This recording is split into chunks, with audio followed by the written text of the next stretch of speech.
Now, the first about 7 to 10 minutes of Chrisean's live was her explaining what happened at the 92Q Winterfest. Now, this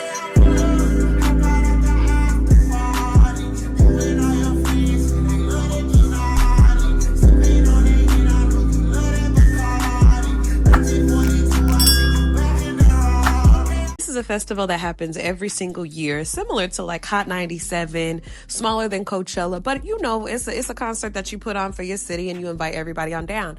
Now, there was like Coco Jones there, Scarlett was there, of course Gucci Mane was there. There was a lot of people there. Ken the Man was there. It just was a lot of people there who are professionals.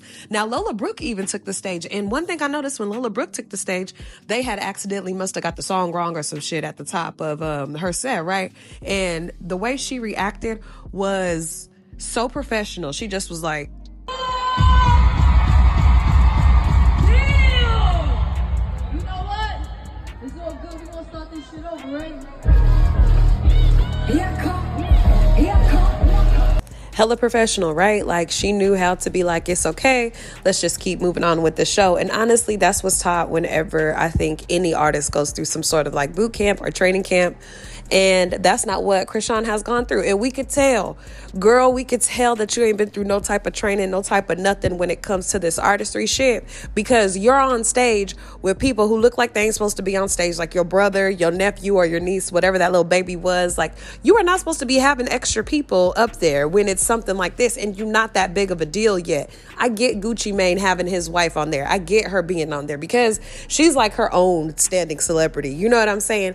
But you bringing your little cousin, your little nephew, and all them other people up there, girl, you should have just only had the dancers up there. And I wanted to give the example of Lola Brooke because her music stopped. You know, she didn't, or her music was fucked up. She ain't stopped doing her job. You feel me? But Chrisean did. And on top of that, Chrisean had everybody else to blame. So during this whole 7-10 minute rant, she's blaming everybody else for why it didn't go over how it was supposed to go over. And in the same breath that she is sitting up there saying how she doesn't need a team, people need to respect the fact that she is still new to the game, and since she is still new to the game, they need to give her leeway to make mistakes. She's also saying that she does need a big team, and if she did have a team who knew what the fuck they was doing, she wouldn't even have these problems. And she said, as the talent and the artist, she ain't supposed to be the one to have to tell people what the fuck to do. Excuse me? You want to run that back by us again? Because, girl, you going to have to go and take a message out of Beyonce's book and learn that it does not matter if you're the talent, if you're the singer, if you're the dancer, if you're the wife, if you're the mother. It does not matter. You are the one who is responsible for not only giving stage directions, but also being the direction on the motherfucking stage. So for her to sit up there and say that, I said, oh, girl, you got a long way to go in artist development before you really become a legend or a big deal in this shit. And Marsh, wasn't you sitting up here saying he was the project manager? See, I called bullshit then, and I'm calling bullshit now. Because if you were a project manager, your artist or your project would have knew what's all going into the project. You feel me? Would have knew what's all going into the management. Would have knew everything that is to come. And this is also why they probably need to have some real jobs before they decide to get into entertainment or anything like this, because y'all have got to learn time management, preparation, practicing, rehearsal, discipline. You got to learn all of these things because it doesn't only apply to like a goddamn normal 9-to-5 office job or a call center job. These types of behaviors also apply to artistry. An artist can't just sit up there and decide that they're going to do hard drugs and drink all day and just wait for inspiration to hit them. It don't work that way. There has to be some sort of routine or some sort of process or system in place for them to continuously create at a high level. There gots to be something, some process, some system, some procedure in place to feed the machine. That's how it works. And Chrisean still ain't got that. And this is about her second or third time dissing Marsh. I hope you paying attention, girl. Because every time some shit fall through the cracks and you a part of it, she sneak diss your ass. When it came down to her son and you watching her son, she said she pays you $1,000 an hour and that's why you watch her son. Not because you're such a loyal and good friend and y'all are so close, y'all are like family. You be protecting her son like he's your own. No, girl. She says she pay you. And in this, she said the people who are around her basically ain't doing their damn job and it ain't up to her to do the job. Now, Marsh, last we seen on the little film, your ass was the one up there by the DJ looking like you was trying to pull out your cell phone and being like, can I Bluetooth that? Can I Bluetooth that? And the DJ looking at you like, girl, you know this computer only accepts this type of file. You should have had that on standby. because you ain't a good project manager. So that's what Chrisean says for about the first 10 minutes of her life. She just going off and ends up saying she don't even want to be an artist no more because it's too much shit that goes into it. Girl! Girl! Yeah. You think artists just make a whole bunch of buku amount of money for absolutely no reason? Girl, no. Some work be going into that. You can't just be a Beyonce or a Jay-Z or a Pharrell or a Finesse 2 times. Or you can't just be this artist who's selling out arenas and doing, well, maybe not even Finesse 2 times, because he only selling out himself and his soul and his womb, because judging by the looks of it, he might be pregnant. But anyway, if you pay attention to the really big artists, girl, it's going to be hard work. It's not about to be easy. It's going to be an uphill battle, because that's what comes with it. If it was so easy, everybody who wants to be a rapper or a singer or a model or an actress right now would be doing it. And obviously they not, because it ain't easy, duh. And as she's going on her live about everything that's going on, we hear her baby crying in the background, right? And I'm telling you, the way that this baby be crying, it's the sound and the tone of the baby crying. It sounds like either the baby's going to have a hearing issue, like going to have trouble hearing, or is going to have something else going on, because the cry just sounds so, I don't know. And I ain't trying to speak nothing bad over nobody's baby or anything of that nature. I just don't think that Chrisean's a good mama. And I said it. Yes, I did. After she picked up her baby while her baby was crying, she was like, they don't know who they messing with. They messing with a mother. That's how I can tell you're not a good mom. You know why? You ain't got no accountability to you. You have no accountability nor any type of self-sacrifice to you, because instead of you taking a look at who you are and what you're probably doing to add to the negativity of your situation, you still stuck blaming everybody else. And you are a mother now, which means you can't do that no more. You got to grow the fuck up. It's time to grow up. It's time to realize, okay, if this thing isn't working for me and I'm not getting to where I want to go, what can I do to change things? Because your attitude this entire year, you out your damn mind if you think people are going to want to keep on working with you, with how you be acting and how you be showing up online.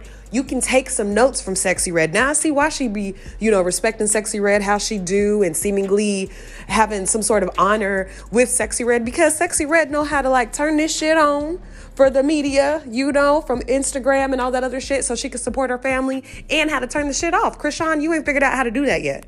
After going off on us for a minute, she then calms herself down a little bit and starts roasting the people who have anything negative to say about her, and say, anybody who got negative shit to say about me, you need to die. And you ain't got no money anyway. You ain't got money like me. You up there commenting. I only comment negative stuff about people that I really know and that I really know the negative shit about them about. Y'all just be saying negative shit about me just to say shit, be all up in my business. Why the fuck are y'all all up in my business? Chrisean, you put your shit online every single day to make money.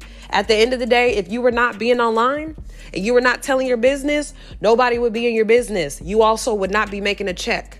That's how you make your money, is by people doing shit like this, judging what you're doing online, because you're putting it online. If you put it online, people are going to judge it. And when it comes to negative comments and people saying shit, the internet is the most ruthless place. People are sitting behind computers all day, every day, including myself. Now, I would say this shit to you straight up, because I feel like I would be the type of person and the type of friend in your corner who would really be trying to tell you some real shit about real life situations and how to be a real mom and not this social media bullshit. But I digress. People are behind keyboards all day, and they could be negative about you all day. Don't even address it. And if you're going to address it, don't say some shit like, oh, y'all should die. Because that's the type of shit that comes back up later on when people are trying to do a hate campaign against your ass. That ain't something that you say. Now, if you're frustrated because you're getting judged from all ends about your parenting and your relationship, you got control of that. I feel like I say this every single time I talk about you. You got control of everything you dislike. Minus maybe people's opinion of you and, shit like that. Everything else you got control of. You want to stop hearing people say shit about your son or your situation with your nigga? Turn comments off. Don't say nothing about it. Start saying more shit about whatever you're doing at home. If you're cooking, if you're working out, if you're reading something new. Start talking about some other shit that you're doing and turn your audience to start thinking of other shit that you're doing. You got control in all this thing. You the one who keep on putting yourself in this position. Now, after she cusses all of us out, she brings her baby back on and she talks about all these new things her baby is doing, and it's so surprising to see him do a lot of of these things, which any first mom would be extremely excited to see your baby latch on to you, laugh at you, look for you. That's just a joy to bring. But she starts breaking down, crying again. And she does this look to her son that to me says, damn, I fucked up. And when I say, damn, I fucked up, I mean, she brought this life into the world not knowing exactly what it would come with, but she was with a nigga at the time that she thought was going to be there and was going to be everything that they needed him to be to make their lives okay. That's what she was thinking. That's how I feel when I'm looking at her face on this live and looking at how she looking down at this baby and start crying and shit like that. I'm like, oh yeah, girl, you feel bad. You feel extremely bad. So let me tell you this, Chrisean, this is my advice, and I'm gonna get on off of here. You need to start putting yourselves in positions to continue to make money after all this little social media shit dies down. It's only going to be so long before, I don't know, something else happens to where you and Blueface aren't the talk of the town anymore. You know, like it's, unless you guys continuously do some crazier and crazier and crazier shit, if you truly want to get away from doing this type of shit, it's time for you to start respecting people who are putting you on. You said that you got on to the 92Q Winterfest because your homegirl's mama, you know, kind of slid you in there because she knew some people. Instead of going on live and saying all the shit you said about 92Q and about the artists that went up before you and the malfunctions and blaming everybody else, you should have thanked them for their time. You should have thanked them for the opportunity. And you should have said, you know, this is my time for me to get better at my craft, not do the shit that you just did online. Same thing with the Tamar shit. Every time you have an opportunity, you need to start taking advantage of it in a humble way, in a thankful way. Don't let this shit that Blueface has said in your ear or nothing like that. Don't let none of that shit get to you to where you start acting out of character and you miss your blessing because you're too focused on being selfish, not having accountability, not actually taking criticism. Because since you so saved and you be going to church and all that good stuff, the Bible does talk about how the wise one gets instruction. A fool rebukes it. And you being a fool right now. You being a damn fool right now. So it's time for you to stop.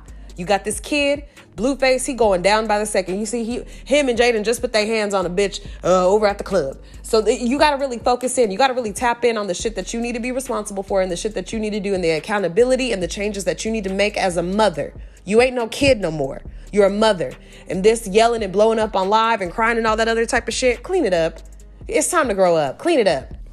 So that was really all I wanted to say about the situation. I didn't want to drag her down to the ground. Like, I didn't want to, like, you know, just make her situation worse than it is. But she need a voice in her ear that say, girl, you fucking up the money that you could be making by not having the right team, by going on here and doing all this extra shit, and by being worried about the wrong things. But anyway, I have been the Just Casing brand. I hope you enjoyed what you heard. If you did, go ahead and like, comment, and subscribe. And I shall see you in the next video. Bye-bye.